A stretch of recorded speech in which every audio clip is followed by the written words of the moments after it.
Bob Marley est une icône mondiale, le prophète du reggae dont les chansons Uno Woman, No Cry, One Love, Redemption Song sont des hymnes de paix, de rébellion et d'espoir pour les opprimés.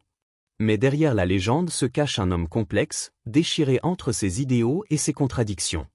Sa vie, marquée par l'infidélité, la violence politique et un foyer fracturé, révèle un paradoxe. L'homme qui prêchait l'unité a laissé derrière lui une famille divisée, des secrets enfouis et des blessures tues. Pendant des décennies, ses enfants ont porté ce fardeau en silence. Mais en 2024, Ziggy Marley, son fils aîné, a brisé ce silence, révélant un côté sombre de son père qui bouleverse tout ce que nous pensions savoir. De l'enfant métis de 9 Mile à l'icône mondiale, des trahisons amoureuses aux luttes politiques, plongé dans l'histoire vraie de Bob Marley, un homme à la fois héros et source de douleur. Préparez-vous à découvrir la vérité derrière la légende. L'homme derrière la légende. Robert Nesta Marley naît le 6 février 1945 à 9 Mile, un village reculé de la paroisse de Sainte-Anne, en Jamaïque. Sa mère, Cedella Booker, est une adolescente noire jamaïcaine. Son père, Norval Marley, un contremaître blanc d'origine anglaise, disparaît peu après sa naissance. Cette absence laisse une blessure profonde, façonnant un jeune Bob coincé entre deux mondes. Trop clair de peau pour être pleinement accepté dans le ghetto, trop pauvre pour appartenir à l'élite blanche, il grandit dans l'isolement. À Trenchtown, bidonville de Kingston, il trouve refuge dans la musique. Avec Bunny Weller et Peter Tosh, ils forment The Weller en 1963. Leur premier hit, Simmer Down, enflamme la Jamaïque, porté par le rythme ska et un message d'apaisement dans un climat de tension sociale. En 1972, Chris Blackwell, patron d'Island Records, voit en Marley un ambassadeur culturel. Avec des albums comme Catch a Fire et Burna, The Weller conquiert le monde. Au milieu des années 70, Bob Marley devient une superstar, remplissant des stades de Londres à New York. Mais son ascension coïncide avec une Jamaïque déchirée par la violence politique. Le Parti national du peuple, PNP, et le Parti travailliste jamaïcain, JLP, soutenu par les puissances de la guerre froide, transforment Kingston en champ de bataille. Marley, symbole d'unité, est entraîné dans ce chaos. En 1976, son concert Smile Jamaica, censé apaiser les tensions, devient une cible. 2 jours avant, des hommes armés attaquent sa maison au 56 au Prod. Bob est touché à la poitrine et au bras, sa femme Rita à la tête, leur manager dont Taylor est criblé de balles. Miraculeusement, Marley monte sur scène, exhibant ses blessures devant 80 000 spectateurs, les gens qui rendent ce monde pire ne prennent pas de repos. Comment pourrais-je en prendre un? Cette bravoure renforce sa légende, mais révèle aussi les dangers d'être un prophète dans une île au bord de la guerre civile. Un foyer fracturé. En 1966, Bob épouse Rita Anderson, une chanteuse talentueuse des Itries, le trio vocal qui soutient The Weller.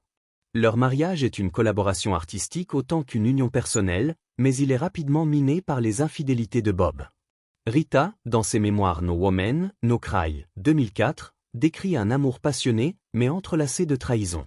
Le couple élève une famille complexe. Bob adopte Sharon, la fille de Rita d'une relation précédente, et ils ont ensemble Cedella, Ziggy, Stephen, plus tard, Stephanie, issue d'une liaison de Rita avec un footballeur jamaïcain, mais adopté par Bob.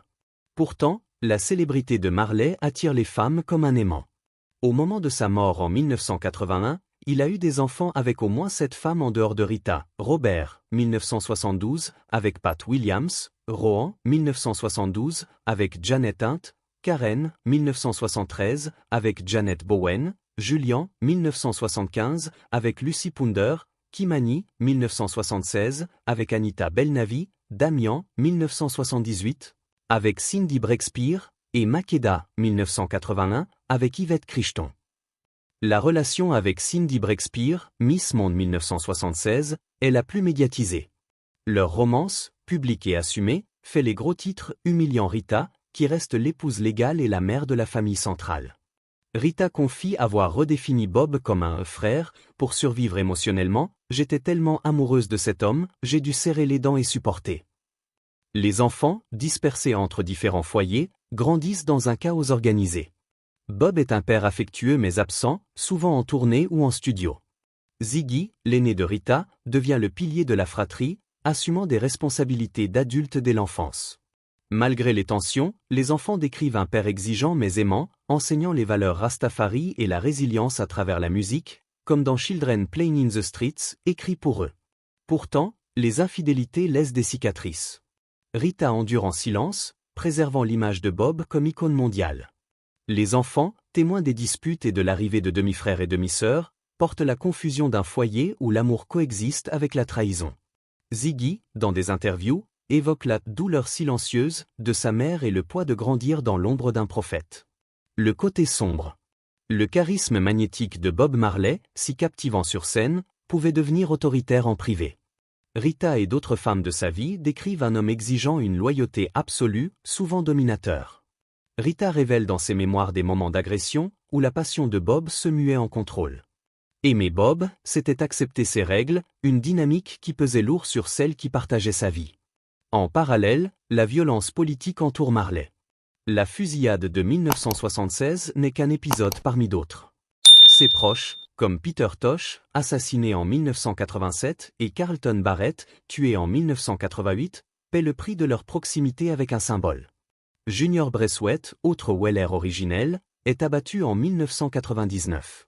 Ces pertes soulignent le danger d'être dans l'orbite de Marley, où la musique et la politique s'entremêlent. Les contradictions s'étendent à ses choix. En 1980, Marley se produit au Gabon, invité par le président Omar Bongo, un dirigeant accusé de corruption. Ce concert, vu par certains comme une trahison de ses idéaux anti-Babylone, divise ses fans. Ses défenseurs y voient un moyen pragmatique de porter le reggae en Afrique, ses critiques, un compromis inacceptable pour un prophète de la liberté. Ces tensions révèlent un Marley humain, naviguant entre ses principes et les réalités de la gloire. En 1977, un mélanome acral lentigineux est diagnostiqué sous un orteil, conséquence d'une blessure de football. Les médecins recommandent une amputation, mais Marley, fidèle à ses croyances rastafari sur l'intégrité du corps, refuse. Il opte pour des traitements alternatifs, continuant ses tournées effrénées. En 1980, le cancer s'est propagé à son cerveau, ses poumons et son foie. Redemption Song, enregistré cette année-là, devient son testament spirituel, un cri d'émancipation mentale. Le 11 mai 1981, Bob Marley s'éteint à Miami, à 36 ans. La Jamaïque l'enterre comme un héros national, des dizaines de milliers de personnes bordant les rues pour son cercueil. L'héritage et la bataille. Marley ne laisse aucun testament, en partie à cause de sa méfiance rastafari envers les structures juridiques occidentales. Cette omission déclenche un chaos. Sa succession, estimée à des millions, devient un champ de bataille entre Rita, les avocats, Island Records et le gouvernement jamaïcain. Rita signe des documents controversés, plus tard dénoncés comme frauduleux. Dans les années 90, la famille récupère le contrôle, mais l'héritage de Marley se transforme en empire commercial. Son image orne des t-shirts, des posters et des produits dérivés, sanctifiant le prophète tout en diluant son message. Ses enfants, devenus gardiens de sa musique, luttent pour équilibrer hommage et authenticité dans un monde qui vend Bob Marley comme une marque. Ziggy Marley brise le silence. Ziggy Marley, né David Nesta Marley en 1968, grandit dans l'ombre de son père. À 12 ans, il assiste à son agonie, un traumatisme qui le marque à vie. Avec ses frères et sœurs, il forme les Melody Makers, perpétuant le reggae avec des Grammy Awards. Mais être le fils de Bob est un fardeau. En février 2024, à l'approche de la sortie du biopic Bob Marley, One Love, Ziggy publie une lettre dans People, un mélange de tendresse et de vérité crue. « Tu me manques dans tout », écrit-il, évoquant la musique de Bob résonnant chez Rita. Puis il lâche une bombe, « Papa n'était pas parfait ». Produire ce film, c'était montrer l'homme avec ses failles. Parfois, ça faisait mal. Ziggy révèle un foyer marqué par le chaos. Il se souvient des disputes de ses parents, du silence stoïque de Rita face aux infidélités publiques, des demi-frères et demi-sœurs apparaissant comme des rappels constants des absences de Bob. Enfant, Ziggy devient le roc de la fratrie, protégeant ses cadets dans un monde instable. « J'ai dû être fort pour eux », confie-t-il. Il admire la résilience de Rita, qui tolérait les liaisons de Bob avec une dignité douloureuse. Pourtant, il ressent la confusion d'un enfant voyant sa mère humiliée et son père, héros mondial, absent. Les derniers mots de Bob à Ziggy, en montant, emmène-moi avec toi. En descendant, ne me déçois pas, deviennent un mantra. Ziggy les porte comme une mission, honorer l'héritage tout en affrontant les blessures. Père de cet enfant, il aspire à être présent là où Bob ne l'était pas. Dans sa lettre, il écrit « Tu aurais adoré être grand-père ». Mais l'amertume perce, Bob, mort trop jeune, n'a jamais vu cette génération. Ziggy célèbre son père, l'artiste qui a donné le reggae au monde, mais pleure l'homme qui a laissé une famille fracturée. Les infidélités, la violence, l'absence, ces vérités, longtemps tues, émergent enfin. Un héritage complexe. Bob Marley reste immortel, sa musique un cri de liberté, son image un symbole d'unité. Mais les révélations de Ziggy dévoilent les fissures, un père aimant mais distant, un prophète dont les choix ont blessé ceux qu'il aimait. La douleur de Rita, l'enfance chaotique de ses enfants, les contradictions entre son message et ses actes, tout cela humanise la légende. Marley n'était pas un saint, mais un homme, avec des failles aussi grandes que ses rêves. Qu'en pensez-vous? Les contradictions de Bob Marley changent-elles votre écoute de One Love ou Redemption Song? Ziggy a-t-il raison de briser le silence, ou certaines vérités devraient-elles rester dans l'ombre? Quelle chanson de Marley vous touche le plus? Partagez vos réflexions dans les commentaires, et si cette plongée dans la vie d'une icône vous a ému, likez, partagez et abonnez-vous pour d'autres histoires sur les légendes qui ont façonné notre monde. Bob Marley était un prophète, mais aussi un homme, et c'est peut-être ce qui rend son histoire si bouleversante.